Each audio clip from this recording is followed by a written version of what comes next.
আজকের এই মানববন্ধন কর্মসূচি আন্দোলনের শুধুমাত্র শুরু মাত্র। আপনারা জানেন, ইতিপূর্বে আমরা বিভিন্ন সংগঠনের মাধ্যমে, বিশেষ করে জুলাই ঐক্যের অন্যতম সংগঠন মঞ্চ 24 এবং জাগ্রত জুলাইয়ের মাধ্যমে, সংবাদ সম্মেলনের মাধ্যমে আমরা আমাদের এই বিষয়গুলোকে বারবার অবহিত করেছি। আমরা নিয়মতান্ত্রিক মঞ্চে আন্দোলন করতে চাই, আমরা কোনো মব সৃষ্টি করতে চাই না।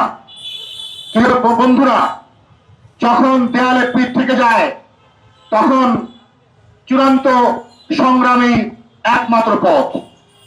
তাই আমরা আজকে মানববন্ধনের মাধ্যমে শুধু কিছু দাবি দাওয়া উপস্থাপন করব, এবং যদি সেই দাবি দাওয়া না মানা হয় 1 সপ্তাহের আলটিমেটাম দেব। যদি 1 সপ্তাহের মধ্যে আজকের এই মানববন্ধনের শুরুতে যে সমস্ত সাংবাদিকের নাম উল্লেখ করে আমরা তাদের কর্মকাণ্ডের বর্ণনা দিয়েছি এবং যে সমস্ত মিডিয়া সম্পর্কে আমরা কথা বলেছি, অভিযোগ উত্থাপন করেছি, তাদেরকে বিচারের আওতায় না নিয়ে আসা হয়, তাহলে আমরা বাধ্য হব জাগ্রত জুলাই এবং জুলাই ভিত্তিক সকল সংগঠনকে সাথে নিয়ে একযোগে আন্দোলন কর্মসূচি ঘোষণা করার জন্য এবং মার্চ টু প্রধানমন্ত্রীর কার্যালয়ে ঘোষণা করার জন্য। প্রিয় বন্ধুরা, আমরা আবারও বলছি, 1 সপ্তাহের আলটিমেটাম দিচ্ছি আমরা। 1 সপ্তাহের মধ্যে সমস্ত চিহ্নিত ঘাটতি মারা অপসাংবাদিক এবং হলুদ সাংবাদিক এবং ফ্যাসিস্টের দালাল সাংবাদিকদেরকে চিহ্নিত করে যদি বিচারের আওতায় না নিয়ে আসা হয়, তাহলে 1 সপ্তাহ পরে আমরা জুলাই ভিত্তিক সকল সংগঠনগুলো একতার সাথে ঐক্যবদ্ধ হয়ে মার্চ টু প্রধানমন্ত্রীর কার্যালয়ে কর্মসূচি ঘোষণা করতে বাধ্য হব। প্রিয় বন্ধুরা, আমি দূরচিত্রের কথা আপনাদেরকে বলছি। আপনাদের মনে আছে এই 5ই আগস্টের সময়, এই 5ই আগস্টের আগে জুলাই বিপ্লবের সময় একটা দৃশ্যের কথা আপনাদের নিশ্চয়ই মনে আছে। একজন সাংবাদিক বলছে আরেকটা গুলি করে একটা ফুটেজ নিয়ে নেই। আবার আপনাদের মনে আছে এই সাংবাদিকদের মধ্যে কোনো কোনো সাংবাদিক আয়না করে যেতে বাধ্য হয়েছেন। এই সাংবাদিকদের মধ্যে অনেক সাংবাদিকের খুন হতে হয়েছে। আজ পর্যন্ত আমরা সাগর রেলের হত্যাকাণ্ডের বিচার তো দূরের কথা, তার তদন্ত প্রতিবেদনে পাইনি।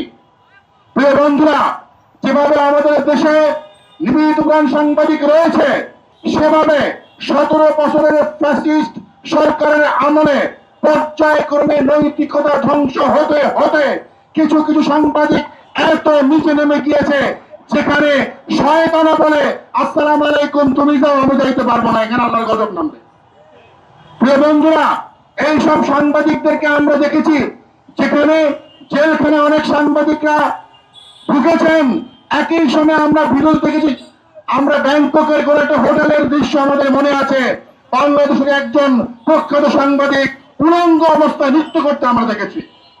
প্রিয় বন্ধুরা, এই সমস্ত সাংবাদিকদের চেহারা আপনারা কি ভুলে গিয়েছেন? যারা সাংবাদিকতার নামে সাংবাদিকতা কলঙ্কিত করেছে, মিডিয়াকে কলঙ্কিত করেছে, আমার তো মনে হয় আমাদের এই সাধারণ জুলাই ভিত্তিক সংগঠনগুলোর পাশাপাশি সাংবাদিক বন্ধুদেরকে রাস্তায় নেমে ফেলা উচিত তাদের বিচারের দাবিতে। তাই বন্ধুরা, আমরা অনুরোধ করবো, আপনারা সচেতন হন।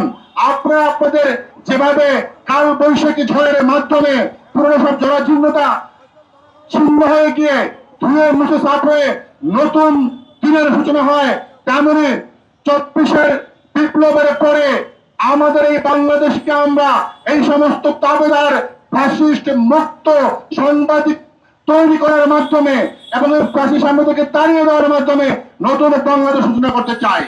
আর সে পথে সবচেয়ে বড় ভূমিকা রাখতে পারবেন আমাদের বর্তমানে এই 24শে জুলাইয়ের পক্ষে শক্তি যারা ক্ষমতায় এসেছেন, যারা সরকার গঠন করেছেন, যারা মানুষের রায় নিয়ে ক্ষমতায় উঠেছেন, তারাই সর্বাগ্রে ভূমিকা রাখবেন আশা করি।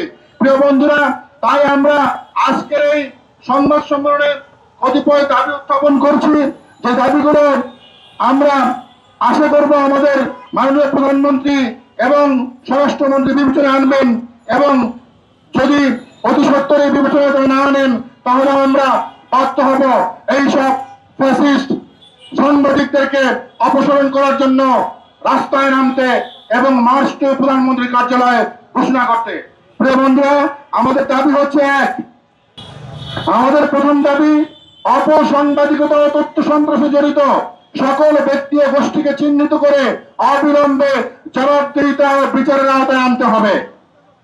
দাবি নম্বর 2, গণমাধ্যমের উপর রাজনৈতিক নিয়ন্ত্রণ ও প্রভাবের সকল পথ বন্ধ করতে হবে। আমাদের দাবি নম্বর 3, সাংবাদিকদের উপর হয়রানি ও নিপীড়ন বন্ধ করতে হবে এবং দায়ীদের শাস্তি নিশ্চিত করতে হবে। দাবি 4, গণমাধ্যমের ভেতরে লুকিয়ে থাকা দখলদার ও স্বার্থান্বেষী চক্রকে অপসারণ করতে হবে।